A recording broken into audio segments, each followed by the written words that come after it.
Holman HR presents HR Fun and Stuff, infotainment that'll have you laughing, listening, and learning.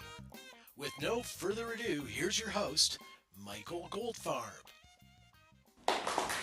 Welcome everybody to another Holman HR webinar. I'm Michael Goldfarb, your host, president of Holman HR, and today, man, guests of guests, we have Claudia White, PhD. I think that trumps Esquire. So, PhD, Industrial and Organizational Psychologist. Welcome, Claudia. Okay, this is exciting because I think everybody watching this knows. We have varied subject with varied people coming on, but what you specialize in, I mean, this is just applicable to everybody. It's got lots of meat on it. It's stuff that you can really take to the bank, so to speak, and implement. So tell us a bit about yourself, Claudia. This is your chance to shine.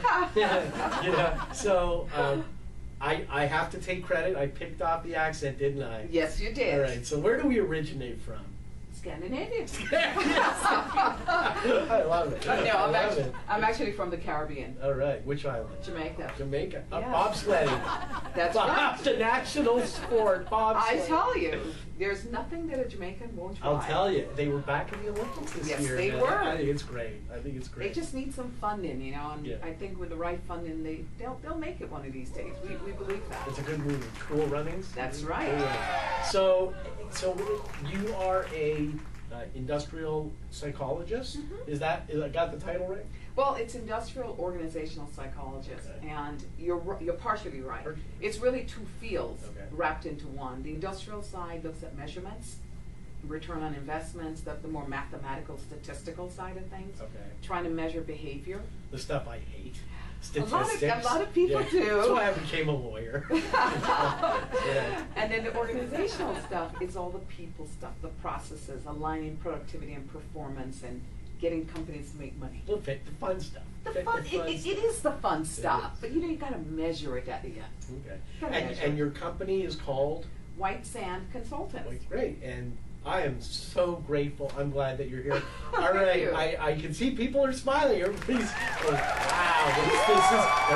Let's go to the next slide. Welcome back, everybody. Michael Goldfarb with my guest extraordinaire, Claudia White.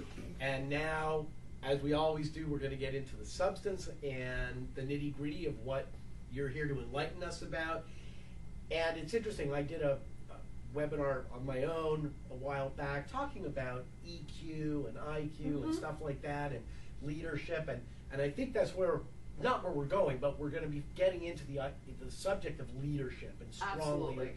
And so this slide is talking about, I love it, the accidental manager. This reminds me of the movie The Accidental Tourist. The accidental manager, and I would say there are far too many of those. What is the accidental manager? As we had talked about, and I was putting this presentation together, I thought about what is it that makes companies struggle the most. And I think oftentimes they don't realize that you have people that join the organization, and they've been there for a while. They're good employees. They're good engineers. They're good teachers. They're good doctors. They're good attorneys. Right. But it doesn't translate into being a manager, organizer, a leader. So the way that I describe managers are, and this is going to sound terrible, so I apologize up front. It's okay, I'm a lawyer. I've heard everything terrible. Okay, great. I truly believe if we went out to the corner of the street here by Corbin, and there's a homeless guy or girl, and you clean them up, and you put a suit on, and a jacket, and possibly a tie, and we said, from this day forward, you're the manager of that building over there. Okay. Doesn't seem too far off from something. So that's exactly my point. That many times people arrive at this title of manager purely accidental, and they were never ready for it. They, in some cases, never wanted it. In some cases, don't want it. But they're at a place where organizations then think the person has been here a long time. They've got tenure. They know the knowledge, they've got the experience. We've got to give them some promotion. I almost feel as if the word manager supervisor, manager. You know, it's so overused. It is. And I don't really, I think that most enterprise, they've really lost sight of what it is to manage. It's almost like you just, that's the person we want, bring the hammer down, keep people in line. That's right. You know, kind of the way HR's been twisted into just the hiring and firing. And there's so much more to management, isn't there? There is. And in fact, the general definition of management is you organize, you plan, you execute, you delegate, etc. But it doesn't talk about leading. And so when I look back in my career, my very first job, in fact, driving here, I was thinking about this woman who I rarely think about. Yeah, well, most of our first jobs, we we don't want to think about. But, you know, I tell you what, I'm a lot thankful to her for, because everything I never wanted to be, she was. Oh, interesting. You know, the way she managed the organization, you couldn't make a move unless she told you to make a move. Right. The day ended, but you couldn't go home till she said it was time to go home. A real slave driver, a real slave driver. But yet she was this tall, stunning woman. Right. And I remember thinking to myself, gosh, if this is what the working world is like, then I'm really going to be poor. I want to prove it. Exactly. I don't want this life. But there was a woman at the time that was working part-time.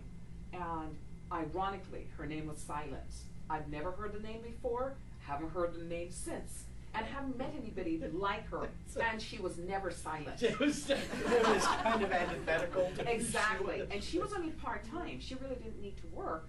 But she pulled me over one day because I was so frustrated, and she said to me, she said, "You see this glass of water?" She did. She said, "You see this glass of water? It was a hypothetical glass." Okay. She said, "If you stick your finger in it and you wiggle it around, you can see your finger in the water." And I'm like, "Yeah, I could picture that. You can picture that, sure, right?" Sure. She said, "You take your finger out, and the water fills back up. The space fills back up as if your finger was never there." And that was probably the most profound lesson an 18-year-old could learn. Yeah, okay. That is very philosophic. It is. And I remember thinking, just as it's on the drive here, which, you know, took a little while on the 405. I had lots of time to think. I thought about Silence, and I thought about this first manager I had, because this was the same job. And I think her lesson to me was, this person is only temporary. Life itself is very temporary. And accidental managers don't realize that. They get there unprepared to lead. Right. They get there and they don't realize that it's not a permanent position. They're not going to be there for life. Instead of viewing it as an opportunity to make the organization better, to grow their people, to spend time with them, to get to know them. In fact, when you go to an organization where people matter, you don't have to worry about all the little things. It's interesting. So I had a consultant, just a business consultant, came in. We had a webinar, and again, we talked about company culture. And again, a lot of this does revolve around aspects of the culture. That's right. It becomes a self-perpetuating, sort of prophecy philosophy in the business, that if nobody understands the concept of true leadership, then that's the kind of people we delegate and generate. Absolutely. You know? Absolutely. Having come out of the clinical psych field at a master's level, the best lesson I learned that I take to businesses is simply just this. Just as how we have crazy people, we have crazy organizations. I'm a lawyer. I've never met a crazy person. That's right. Never. That's right. But if you foster that kind of behavior, especially in your managers, what kind of organization do you have? Right. So tell us, what are some of the, let's just say, the lesser desirable characteristics of the accidental manager? They lack people skills. They may have knowledge, they may have the experience, they may understand the organization, but they oftentimes forget that even if it's a computer-based organization, computers don't run themselves. Right. People do. Exactly. It doesn't matter what type of organization you're in. At the end of the day, your business is being generated by the work, the energy of human beings, and you're serving human beings. Right. Even if you're making a chair, At the end of the day, if this is made by XYZ company, and they may have forgotten they made this model because it's older, and we're sitting in it and we fall, we turn around, look at each other and go, man, that's a crappy chair. That's right. That's right. Right? So Exactly. somebody made that chair Right. that's going to impact somebody's life at some point. Yeah, it's interesting. I'm noticing on this slide the bullet that says the job is a chore, not a calling. That's right. I mean, that's poignant. Yeah. That's poignant. Explain what you're getting across with that when you're talking about the accidental manager. Well, the accidental manager is so caught up in trying to get the job done that he or she forgets that it's more than just a job. Is it something that you want to do? And if it isn't, then why choose Right. to do it? Right. Why be in a position with a title that's pointless if you're not doing it? You're really not getting hired. At the end of the day, it's a call-in. Right. The truth is, if you asked me, Michael, would I want to be a manager? My answer to you would be, heck no. Okay? I'm sure there's a lot of people nodding their I heads right now. love the people side of it. I love the job side of it. Right. But I tell you what, is it a calling for me as a manager? Didn't say leader. Right. Manager. The answer is no. I don't want to be planning, organizing, delegating, whatever all day long. I want to do something. I want to do that and something else. And that's where usually many managers fall flat on their face. That something else, Right. that calling piece. It's interesting that the chore versus calling, the whole concept, or we try to convey, it's so important to instill in our people, whether they're management or otherwise, the desire to want to get up in the morning and hop out of bed, not the desire to want to break your alarm clock. You know? That's right. And I think that, doesn't that tie into the idea of making something a calling versus a chore? Oh, absolutely. Absolutely. I know, and you know, we all get tired. But I was working on this presentation at, 11 o'clock last night. We're not supposed to tell. This was in the works for months, ladies and gentlemen. And it was. Months in the making. No, But when it comes down to it, yeah. it's a call-in. It doesn't matter if it's midnight or 2 o'clock in the morning or 5 o'clock in the morning or 4 months ago. It's something that comes from here instead of up here. And we have more managers that are up here than they're in here. Exactly. When it's a call-in, it's coming from the heart. Exactly. You really want to do it. You know what? Let's go on to the next slide, and we're going to learn, I think, a little bit more about this.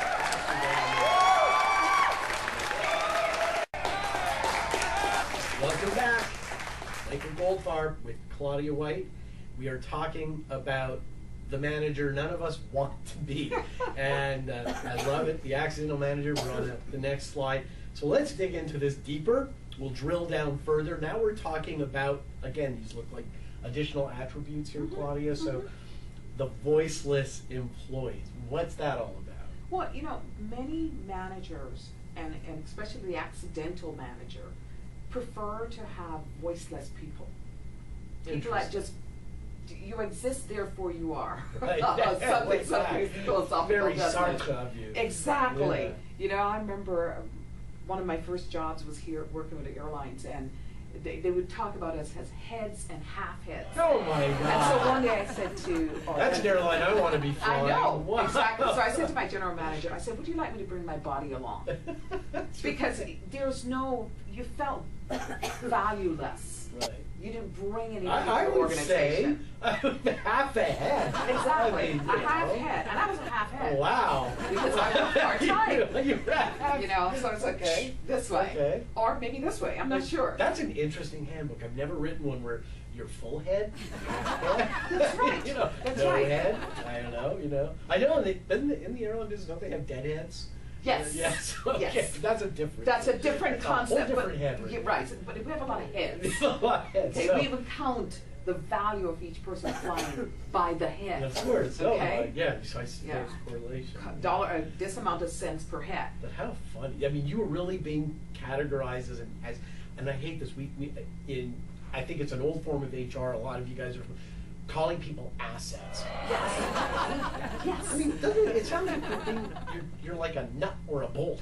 You know? Well, you know, it's that, or if you do contracting with the government, they call you a vendor. And I'm like a machine. Which one would you like today? Coke, Pepsi, That's right. water? You're a vendor. You're a vendor. You're an asset. Right. You're half ahead. That's right. Okay. But you know, this is the thing with the accidental manager. Those are the kinds of things they think of. The titles, the way you get treated as if you are faceless. You're an object. You are an object, and they're not there to guide you. They're not there to support you. So when you look around as the employee, there are times that you really are standing on your own. Right. And that is not that it's a bad thing, except that if something goes wrong, the axe comes down. That's when you're a somebody. Now you're a full head. That's right. We might cut it off, but now you're a full head. Exactly. And Yeah. that, I think, is where you get disenchanted employees, because the accidental manager doesn't realize he or she has somewhat dissociated you. You're Right. not really a real person until something goes wrong. Which really ties in well to the next issue of they don't provide guidance, right? They don't provide guidance. Why would you? They don't provide good feedback. You know, you'll ask for the feedback. The best one is when you get a performance appraisal. Mhm. And I've never understood why do one at the end of a year, Right. 365 days of making mistakes. Sure, yeah, exactly. Then you tell me. Right. Duh. Thanks. You Let's know? let them all add up. When you think about it from a cost perspective, Right. that's the I side of me, the industrial side of me. When you Right. think about the Sure. cost, Well, you got to. You got to. right? It's a tremendous cost to the organization when you've got somebody measuring somebody's and giving them feedback 365 days Right. later. You're not only are we, like you say, are we missing the method of encouraging people, Mhm. we are demoralizing them, and that's certainly going to lead to turnover, which we all know. You want to talk cost, that's the biggest cost That's we're going right. to encounter. So yeah, it's amazing, because that's even if the company does the performance evaluation. That's right. That's even if they do them. That's right. You know, and I love the fact of little or no guidance. It also ties into the issue of people feeling completely cut off from the beast, you know, Well, from the employer. The sad thing when you describe the person that hears their alarm clock go off, Right. if you're really enthused about something, you don't even need that alarm clock. You know, in general, because you're so vested in it. Right. Instead, what you have are bodies or heads or half heads Or heads. that show up just to go through, because it becomes a chore for them as well. So the accidental manager creates a duplicate or a carbon copy of him or herself, Yeah. where the person just kind of goes through the motion. It's something that obviously is far too prevalent Mhm. amongst most companies. Mhm.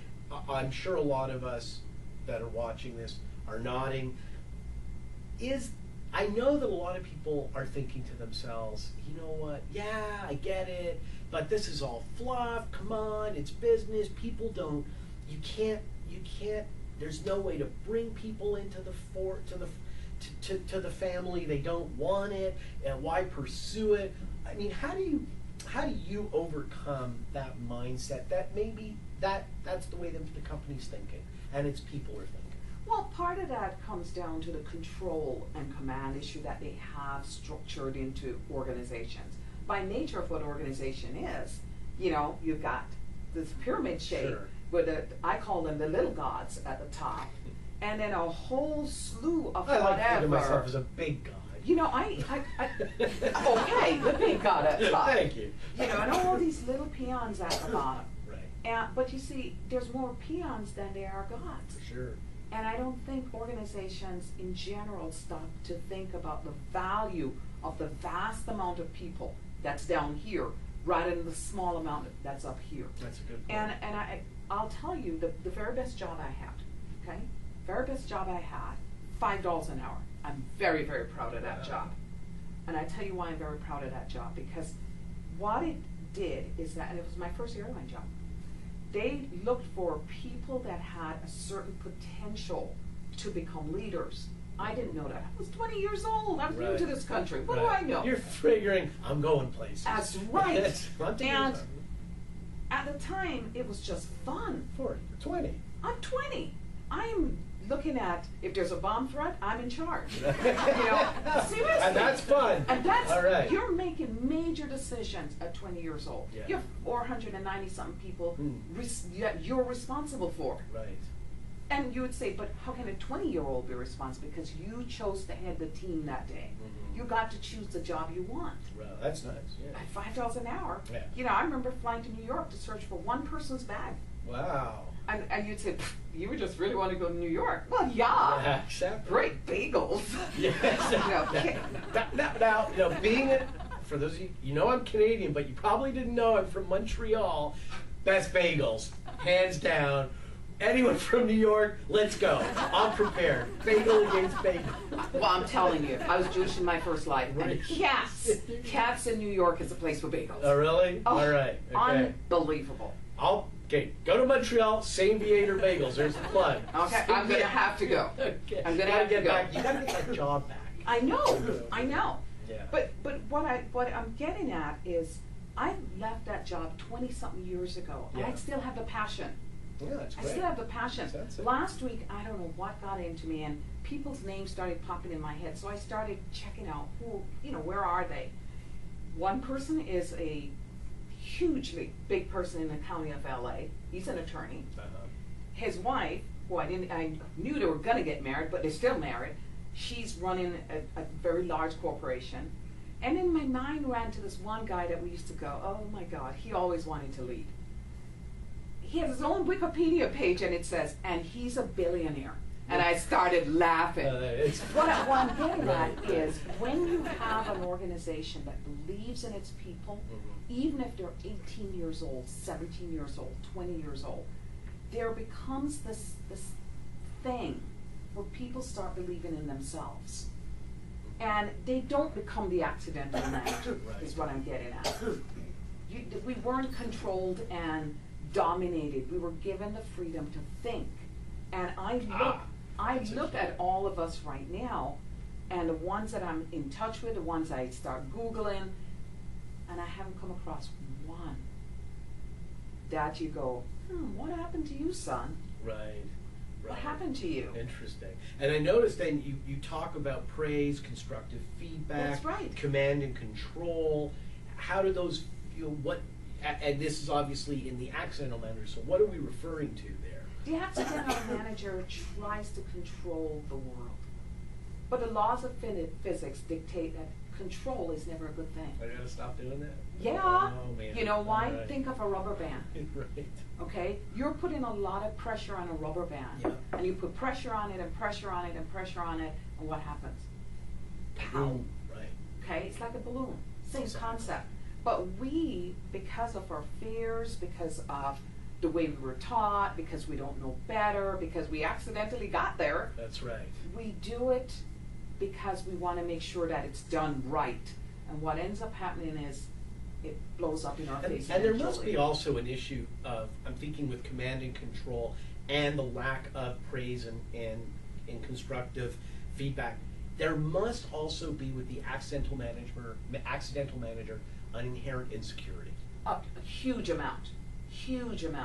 They tend to be the kinds, if they got there and they perceive that they want to go higher, that they then have to step on everybody's head or legs or whatever to get there. They don't realize that just being will give them an opportunity to be seen, whether it's here or elsewhere. And you'll move up regardless. Exactly. That again is another law of physics, believe it or not. There's a lot of tie-in these days between behavioralism and physics, because they keep saying our field is soft science. And I keep saying, how can it be soft? We have wars. That's right. There's That's nothing right. soft about There's what we're nothing talking soft. about. That's right. This is it. Let's go to the next slide, because I have a feeling we're going to start going from accidental to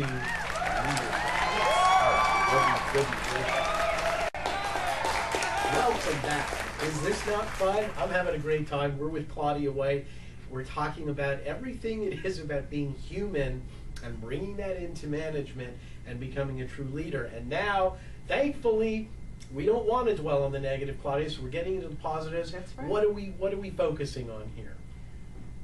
We're going to look at how do you take somebody who has earn his or her way in an organization from just becoming a manager and actually becoming a leader. And why is that important? Because, again, our example of the guy on the side of the street. We can clean them up.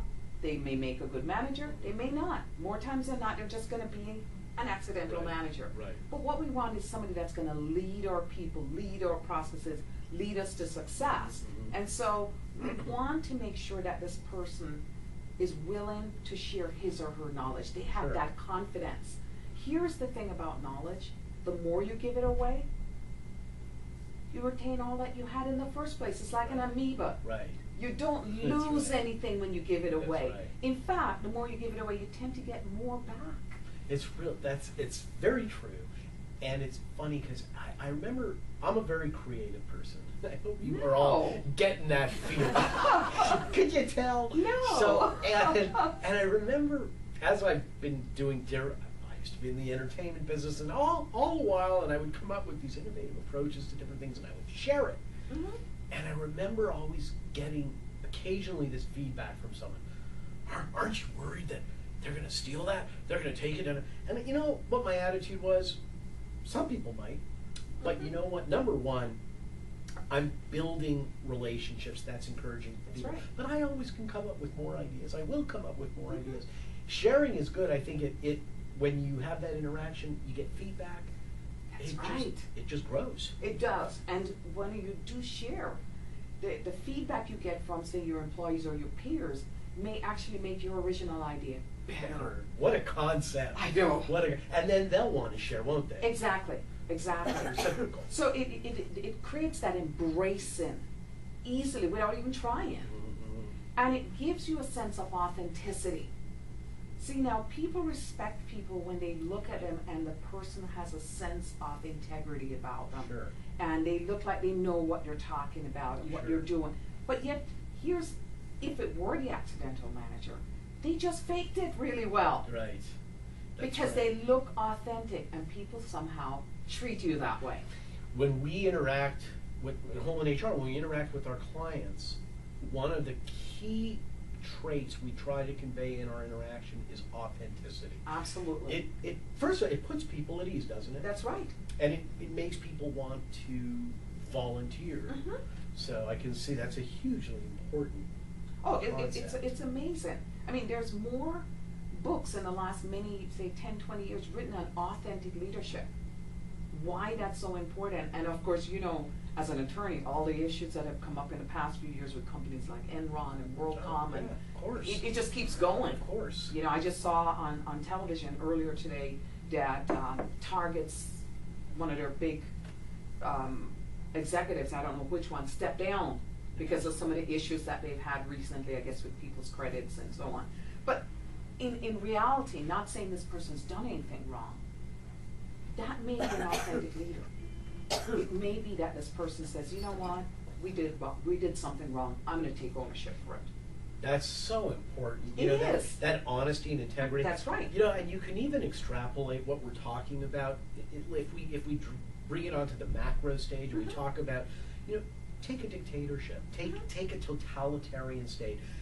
You know, we all see them. They sure we get angry and we want to topple. We want to prevent them from doing things. But you know what's interesting is that over time, authenticity, truth, wins out. And in most totalitarian states, look to the landscape of history.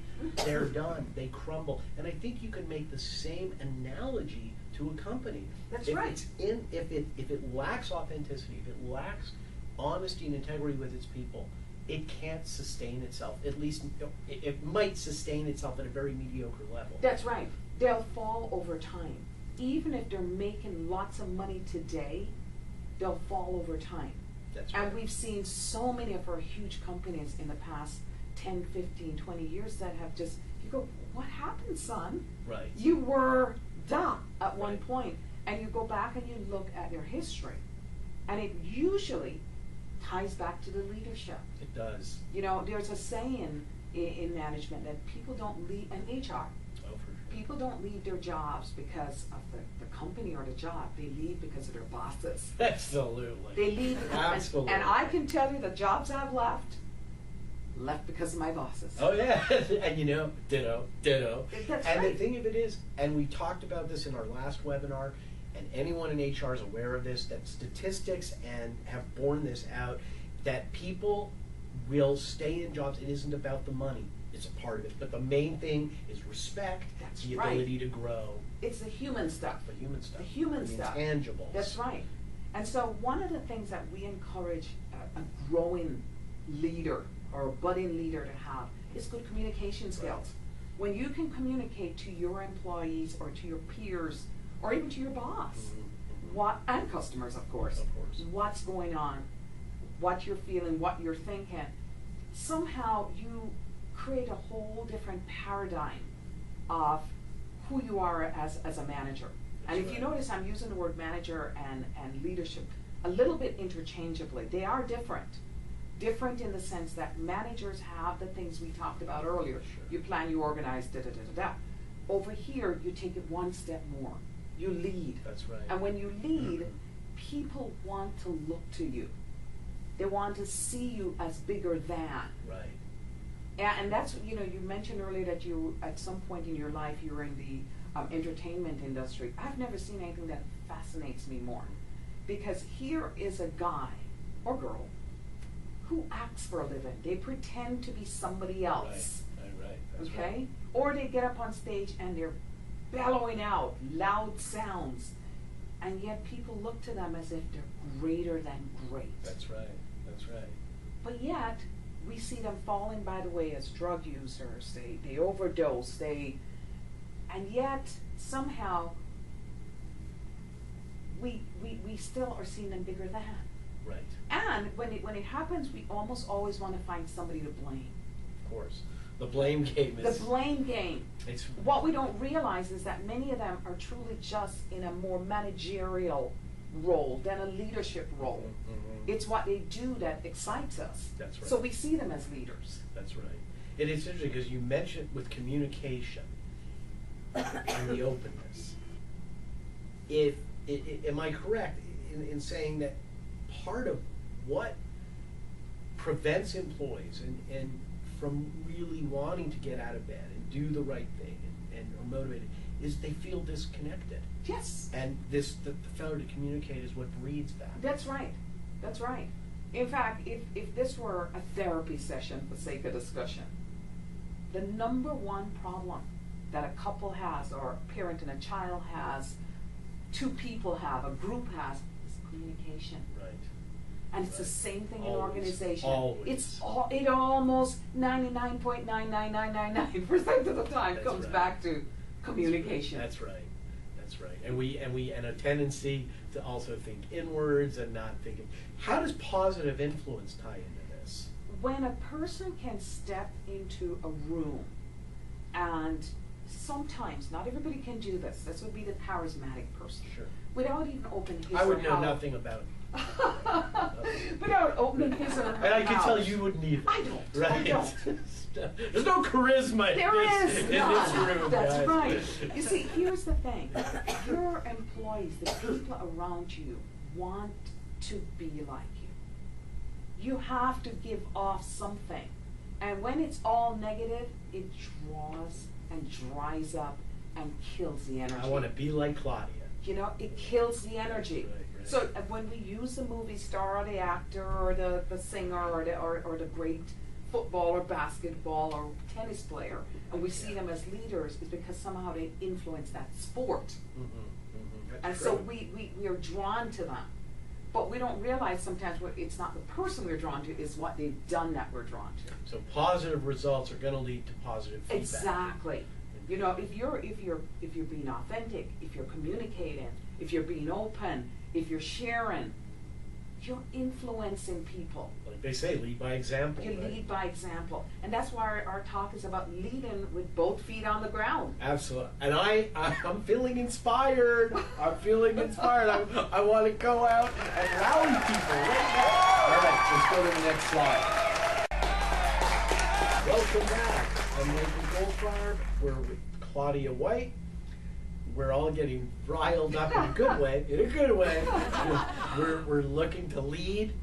We're looking to be champions of our field and really keep both feet on the ground. That's right. And push forward. Tell us a little bit more about how we go about doing that. What are the good attributes of a leader? You know, this is a good place for us to be and to be talking about this, because take the Lakers, okay? Let's not. We are. Phil Jackson. All right. Okay, and here's why we're using Phil Jackson as a great example. It didn't matter whether he was in Chicago or LA, or for that matter if we moved into Alaska. Right. He had the ability to lead people to win over and over and over, demonstrate it, okay?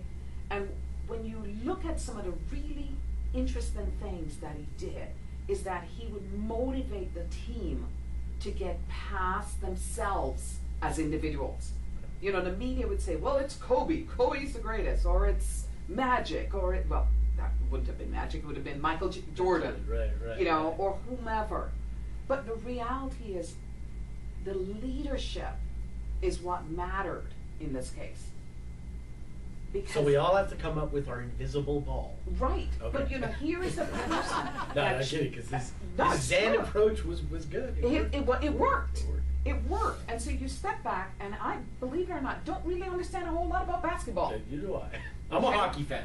We all know that. I'm a track and field fan. Okay. I know you I'll know hold that. this up as well. So you motivate people so that they can become their best, better than themselves, better than they thought they could be. You know, you joked earlier about the Jamaican bobsled team. Right. And here's the truth. The guys that started out as the bobsled team are very educated, actually.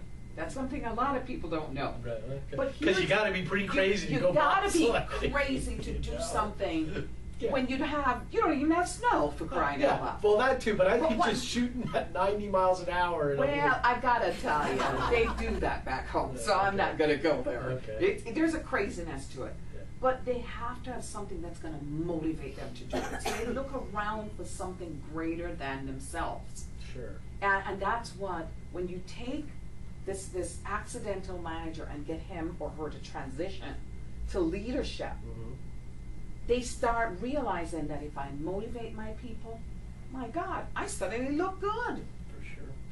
There is a self-interest component there. There is, but it's not so self-focused. It makes you realize that things around you, you're a part of it. You're not an island. You can't make the water, you can't make the sand, and you can't make the trees grow all by itself. Of course. You need other components to it, and that's what you people bring to the table. And it's tying into that and encouraging others to take calculated risks, which is the bullet you're going to talk about now. I just want to kind of tie this in because you're talking about encouraging people to be their best. You read any employer handbook, Mhm. and we all know we create them. And it's kind of a joke at some point because I think a lot of us look at them and we see the flowery wording and we see the ideals being and none of this gets translated into reality. That's So right. You're talking about bringing this into reality. That's exactly true. You want real people to do real, authentic things. And you want to be able to encourage your employees to take risks. And when they mess up, you don't slap them down every time. What do you do? So give us, what do you suggest? What would be a good position or mental framework to take when dealing with an employee that's not meeting their expectations? The question comes back to why? Why aren't they meeting their expectation? Do they even know that there's an expectation? Right. Do they know what it is? Mhm. Has anybody shared it with them? And if they're not doing it, what is it that they're not doing? And how are you going to help them to know that they're not doing it and to help them to do it correctly? So where do you advise employers to sort of instill that framework? Is it done in a written manner? Is it verbal? Is it both? Is it? As a person that writes manuals, HR manuals, I'm sure you write it very much from a legal perspective. Of course. And I tend to write them from a very humanistic perspective. if you want me to take a risk, if you want me to whatever, let me know what the parameters are. Let me know that I can do it, and when I do it, that you're not going to beat me flat out. You're going to say, okay, you've messed up this time around. Let's talk about how we can change it and make it better next time. Because human beings are, especially adults, we're kind of molded. And you can help mold me as an adult by saying, okay, if you go down this road and you keep going down this road, you're going to fall off a cliff. Okay? When you get to the where the T section is, turn right. Don't turn left. And here is why. We have a tendency in business to never explain anything. Right. We just say, do it. That's getting back to thinking people know what's in our mind. Right. And you go on to the next one is, if this sounds to me exactly what you're talking about here, where you talk about mentoring and coaching. That's right. That is what you're talking about. That is what I'm talking about. Show me, tell me, explain to me so I can go and have an aha moment. Unless my brain is dead, or unless I have no interest. And you will find that there will be employees and managers that they are dead. Right. Oh yeah. You're not gonna. You can change some of the people, right? Exactly. But I just want to interrupt for 1 second because it's very interesting. You talked about Phil Jackson, and you think about when Kobe was younger and Shaq was still part of it. They were just there was some conflict there. That's there was right. friction, and I think I remember Phil in interviews saying, he needed to get Kobe Bryant to understand his place in the team and just, understanding wrong turn, try to take over That's this turn. right. There was a lot of that going on. There was a lot of that going on. No, we should not say that leadership is easy. Right. This is not an easy chore. You have to be able to see the ins, the outs, the left, the right. You have to be able to predict things. You have to be able to see things as if you're a visionary. I mean, we're talking the real visionary, the ones that I saw it in the moonlight or the stars. That's right. You have to be able to help people to get on board, but they have to be able to see where the on board is. And it's that coaching and mentoring. That's where coaching and mentoring is. And then it goes to the next point, which it leads to collaboration. That's right. That's when the Lakers won the championship. That's right. Once you can get past yourself, and in the Lakers' case, get past the media telling you how great just you are. And that's bad English. but it is, because they try to convince the person that they won the game. Just that one person. If nobody threw them the ball, they couldn't win the game by themselves. Right. It seems more going back to the conventional blame game. That's right. Instead, what you want is that team. You want that collaboration between and among people. And great mentors are able to help people do that. And even better yet, great coaches can teach you how to do it. I'm inspired. Are you inspired? That means I'm inspired myself. She's doing a great job. All right, I hope you're feeling the same way. Let's go to the next slide. Welcome back, everybody. You know who I am? Claudia White, inspirational artist is what you are. And we're just going to get we're all going to go amen in about 5 minutes. So, demonstrating good ethics. I'm a lawyer. Do I need to say any more? All right. Don't laugh. Okay. So. But here's the thing. When you have good leadership has to have a foundation, and ethics is it. When we've lost that sense of ourselves, when we don't have a foundation, how do you lead others? And if we do, where are we leading them to? Okay, because there are some very unethical but great leaders. Of course. Okay. Of course. Tyrannical. That's right. But they are able to lead people to a place of destruction. And our history shows that more than we could ever want. What we want our leaders to do, that guy or gal that's trying to get her foot or his foot firmly on the ground, they don't want to be accidental. They want to get past that. Is that they want to do a little bit of self-reflection. look at their strengths, look at their weaknesses, acknowledge them. We live in a society that weaknesses aren't a good thing to acknowledge, which is really sad. It's not. It's met with, you're a failure. Exactly. You're a failure. But you're only as good as your weakest link. Absolutely. And I am quite happy to say, you know, I am not so good at, and I'll have people look at me, really? Right. And I'm like, but I'm comfortable with it. And you know what's interesting, Claudia? I think everybody out there should try that as an exercise, because do it by yourself so you have That's no right. fear of any recrimination, because it's actually cathartic. It is. When you can say that, it's very freeing Mhm. to be able to say, you know what? I'll say, I'm not that tall. I agree. Because I wished I was. But you know, don't laugh, for a long time, just something so obvious. Everyone else knows I'm not that tall. But for me to accept that that's reality, and I ain't gonna be growing anymore that way, it felt almost divine. I tell you, it was inspirational when I finally said, so what? So what, man? There's a lot of good things small guys can do, you know? You talked about authenticity Mhm. and making others feel comfortable, self-deprecation. That's right. We cannot afford to tear ourselves down. Because how do you lead when you're tearing yourself That's down? right. You know, people are Yeah. looking at you. It's a really ironic thing. That's They right. are looking at you through microscopes. That's right. And your people want to see that you're demonstrating to them what they want to be. So what do you say to somebody who just heard this dialogue and says, well, you know what? But I know there's people out there going to take advantage of me if I do that. I can't do that. I can't share and be open about my weakness. How do you kind of put someone like that at ease?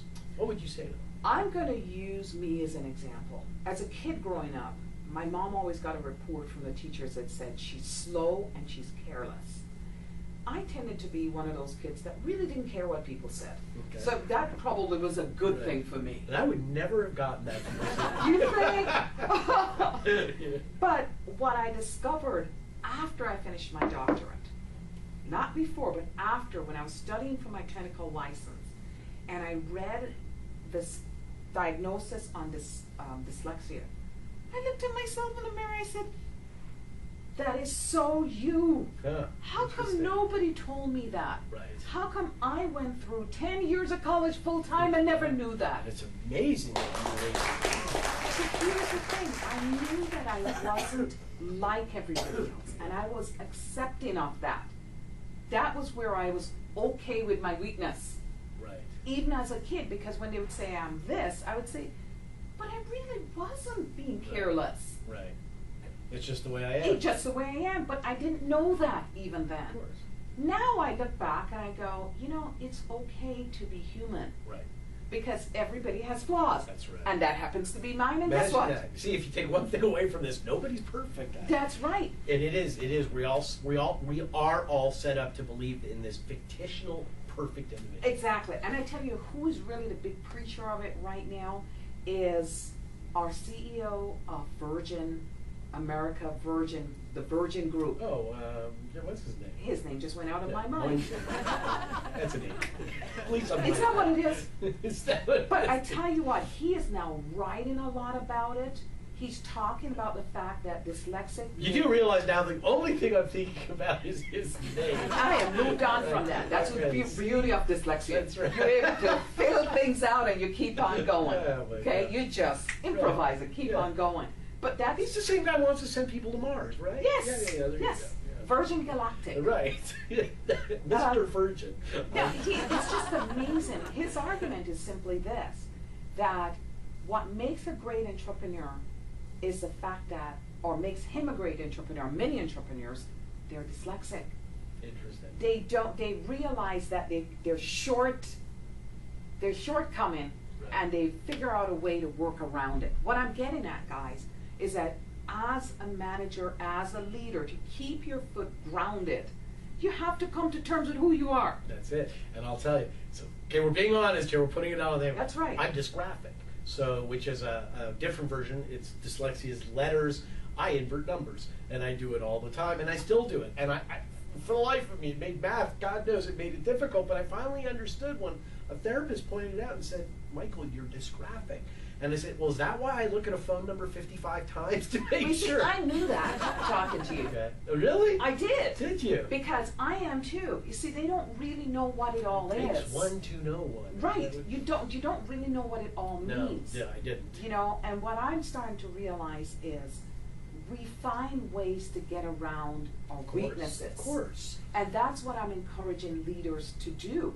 You know, if you really suck at being a manager, how can you get past that? Recognize your weakness. That's right. Fact. Okay. Amen. See, I told you it was Recognize your coming. weakness. Amen. You know? So, valuing relationships. Relationships is probably one of the most important ways of getting ahead. You know, we talk a lot about networking. We talk a lot about social media. We talk a lot about a lot of things. But here's the reality. The thing that makes the world go around is relationships. That's right. There's not a person dying on their bed that says, you know, I should have gotten that bigger diamond. Yeah. That's right. Okay? They're probably going to say, I wish I had had a better relationship with my son. That's right. Or my daughter, or whomever. And in the work world, that's really what gets us ahead, is relationships, authentic relationships. Yeah, and I think that, you know, and maybe it's an unfortunate byproduct of the era we're in, but you hear a lot about the transient employee, especially amongst the young today. And yeah, okay, part of it, it's the realities on the ground, but you know what? To your point, and to what we're talking about, I still don't think that that's a necessary reality. And I think if we do truly value the relationships of the people we work with, and to your next point, we foster that team spirit, that concept of transiency doesn't have to be there. A person will want to stay, there'll be an opportunity. Would you agree? I agree, and I tell you what, even if they are transient, what happens is that it's very circular. They'll start here, they'll go around, and guess where they end back up? Where they started. Right. Because it's a small world. And even if it's not the same job or the same company, they end up pulling to the people that are like them. Birds of a feather. Birds of a feather. It's a fascinating system when you really think about it. There's nothing wrong with people being transient from place to place, but in reality, they're coming back almost back to the same place. It is, and I think to your point and to a lot of what you're talking about strong leadership is creating a home environment. That's right. That's right. You know, so many of us have heard this, but we hear it as a line because it's been used that way. You know, your job is your second family. And the vast majority of people snicker when they hear that, and probably justifiably. I think what you're trying to instill in the viewers and in anyone who hears this is no. They really should be your extended family. So They are. treat them. They are. You spend a lot of your waking life with them, and guess what? That's right. You don't get it back. That's right. And the fact that you don't get it back, you might as well value it. Exactly. You know, value it. I think people don't understand that. That, you know, we get one chance at this thing. At least the last time I checked with the gods, that's what they told me. Okay? You've got that. Direct Give pay. me their number, will You know, I will. Okay. I'm negotiating, by the way, to come back in about 1,000 years. I want to see how much we've evolved as Really? human beings. Okay. You know, nobody's answering Right. that wish yet. But Uh-huh. I'd like to see, do we really understand that what we have is something that you can't really put money on? Right. You can't really buy it. No. And when somebody comes to work, they want, the idea of work is to contribute. That's really what it is. It's not about papers and, you know, books and gavels and so on. It's that and more. I call it the good cop COP, which is contribute, opportunity, and purpose. There you go. That's what people want. I know, we're all nodding. All right, let's go up to the party, go to the next slide. Welcome back, everybody. Oh, wait, I hear the cuckoo. What, is that just in my head? I don't know. But it's time for our HR quiz.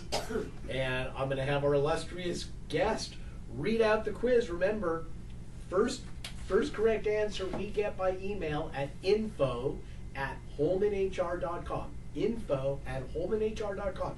First correct answer, and you'll get a gift certificate. So here we go. All right. By the way, that's too bad that I wasn't sitting here when he did this last one. But it's a good one. Read the fine print. You're excluded. Oh, jeez. Okay, here goes. What kinds of leadership intelligence did Michael talk about in his webinar on leadership and management? That is the question. It is kinds of leadership intelligence did he talk about in the webinar on leadership and management? And I should have the Jeopardy music. Da, da, da. All right, so again, send your responses to info@holmanhr.com. First correct one, and you're gonna get a goodie. All right, let's talking about goodies.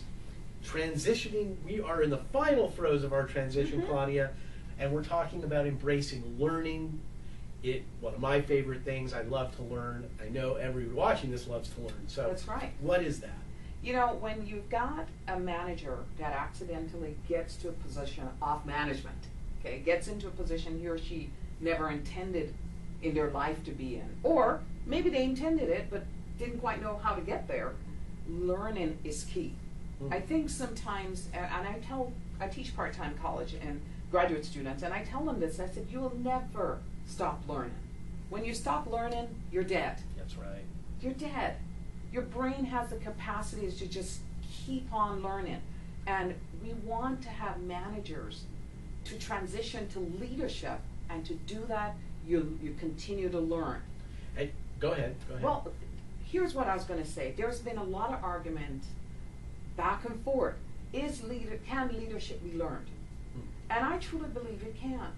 I really believe that. I am a student of leadership. I think I'll be learning it till the day I die.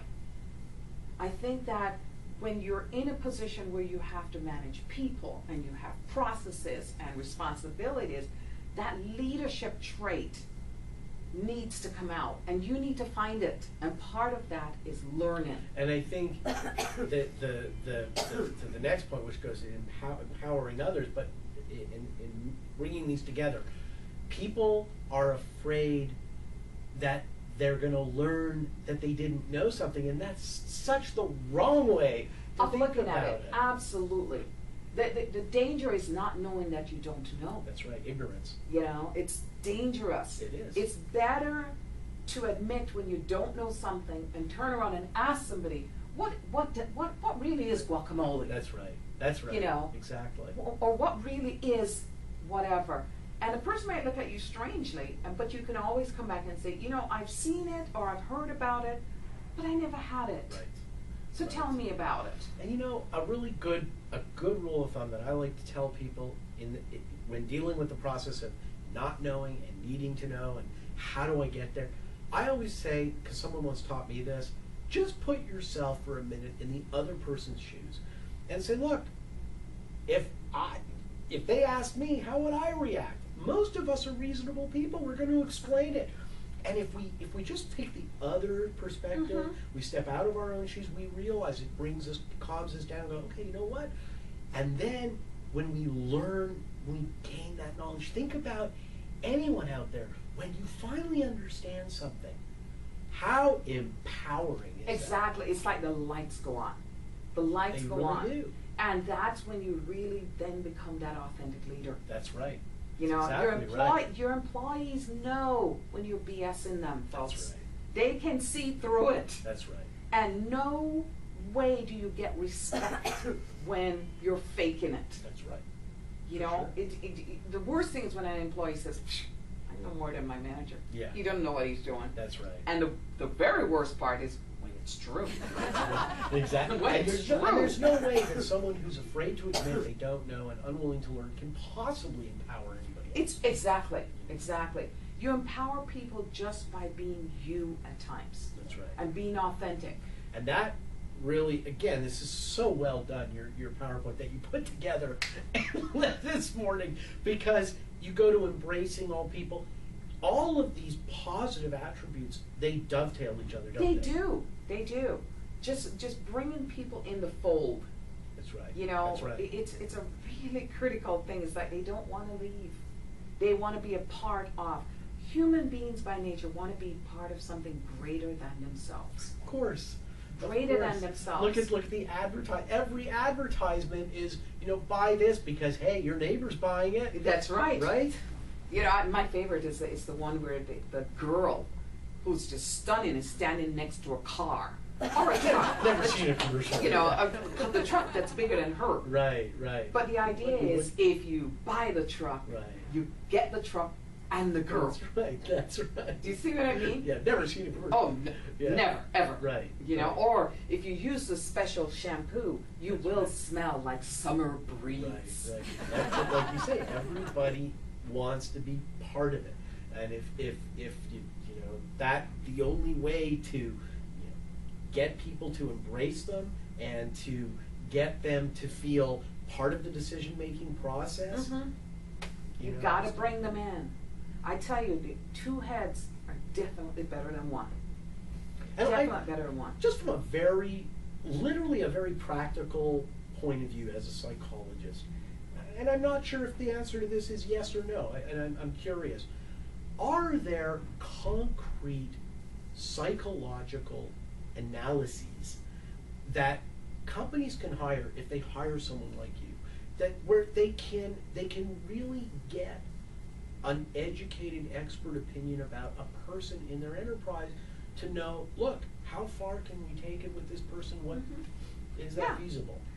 The thing about bringing in a psychologist into a company is ironically much newer on the West Coast than it is on the East Coast. Is it really? Because a lot of the field of industrial organizational psychology came out of places like Ohio State, Michigan State. Wow. A lot of the research. Rust Belt. Exactly. Oh, and a I'm lot of surprised. the research was done like at Harvard, trying to understand the behaviorism. Does it matter? And the argument today is, yes, it matters. I teach MBA students a lot. I teach a lot of HR students. But I've also taught a lot of psychology students. And what I realize is that a lot of this is simply on a continuum. If I say to an MBA student, especially old MBAs, okay, in the day, 5, 10, 15, definitely 20 years ago, you only learned how to make money and save money for a company. Read a balance sheet, know what's going on in the stock exchange, etc. We never gave you a class in managing organizations. Right. Leading people, etc. Today, that's or HR. That's a nice chunk of an MBA today. Right. Is the human side of business. Right. And what we do when we come into a business is to say to that business, look, we know you're making money. We're sure you're making money. You're on the stock exchange, you're looking good, your numbers look good, people Right. talk about you, etc. But could you make more money? That's right. And we know we can help you make more money because we can get your people more engaged. That's right. We can get your we can get your managers working like leaders. That's right. We can get your culture working succinctly. We can have a work climate where people are just a little bit more than about competition. We can get to a place where you can communicate better. How do we know we can do that? Because that's what we do. And there is research to show that 9 out of 10 times a problem comes down to communication. Right. It comes down to relationships. It comes down to who says what to whom. Right. It comes down to whether people feel like they're a part of or a part not. Right, exactly. It's and these are human things. Humanistic. We can measure those things. We can measure whether or not it's going to happen. And here's the irony. We can sometimes help you predict what's going to happen in the future. Interesting. Because if we sit and we look around and we say the market's not doing well, and in fact, I never knew this, when the market first went down some years ago, okay, one of the first aspects of the market to go down was the furniture industry. Okay. I didn't know that. But I had a past student that had just gotten a job in the furniture industry. He lasted 6 months before he got laid off. Okay. And he said to me, one of the things I learned when I went in is that when the market gets crazy, people stop buying furniture. Right. For sure. Yeah. It's Stop one buying of houses, you stop buying furniture. exactly. And then it came down to we stopped buying cars, we stopped buying this. When the market starts coming back up, one of the first signs the market's coming up, people start buying cars. Right. That's all psychology, They're- folks. Sure, and they're predicting. The You're- human beast is predictable. Exactly. Yeah. It's that. That's just it. And I think that's invaluable information. And I'd also say what was incredibly enlightening, if you're all following this, and I know you are, is the humanistic side to what you're saying, and instilling that in business, because I think where we fall down a lot in business is the same place we fall down in society, which is, if we all think about it, in primary school, we don't really teach children about being human. We teach them first, and we know we need to learn about science, English, right. history, but we fail to understand that we don't teach people about being people. And I think, Claudia, what you're saying is we transfer that into business, and we get very mired and bogged down in the day-to-days, and that's always going to happen, but we have to keep sight that the most important ingredient to any enterprise, it's an overused concept, but it's people. That's if right. we treat them like human beings. Right, and that's why our talk today was about getting that leader's foot on the ground. You can't be floating around. Right. You've got to be grounded so that you can bring your people with you, so they can see, for lack of a better word, the promised land. That's right. That's right. They And can see where you that's want to right. go, and they go with you. That's right. And grounding means understanding, accepting, and knowing yourself. It's only through self-enlightenment that you can enlighten others. This has been amazing. Let's go to the next slide. It's the last one. Stick around. Welcome back, Fighting Goldfarb, Claudia White. It is, as I always say, your 15 seconds. Claudia, tell everybody out there, I know they're going to have a slide, they can see it, but just let them know, who is a good candidate for you, and how they can get a hold of you. Well, as long as you have a business that have people in it, you're a good candidate. What do you know? You're a good candidate. Who does that leave out? It doesn't. I work with individuals, I work with small groups, teams, Okay. departments or divisions, and there are times that I work with large organizations. So I guess if you're a sole farmer with a herd of cows, it's off your list. Well, I may You help speak him. cow? I could help him to figure out, to tell him how to herd the That's cows. right. How to get those cows to be in power. That's Those right. the California cows. Oh, I'm And not they even- make the best cheese and That's milk. right. We're gonna go there. All right. So And you have my phone number, feel free to call. You've got my email, feel free to call. It's really easy to find me. White Sand Consultants. You can just think beach, relaxed, I love it. comfortable. and it's a new horizon. Yeah, it is. It gives you a new paradigm. And we work together with people like Michael all the time. Claudia, Thank you. Thank you so much. This was great. Thank you for joining us. Thank you. Again, this has been a Holman HR webinar. I hope you're enjoying the series. We're going to have another one shortly. I'll let you know. Stay tuned. Bye, everybody.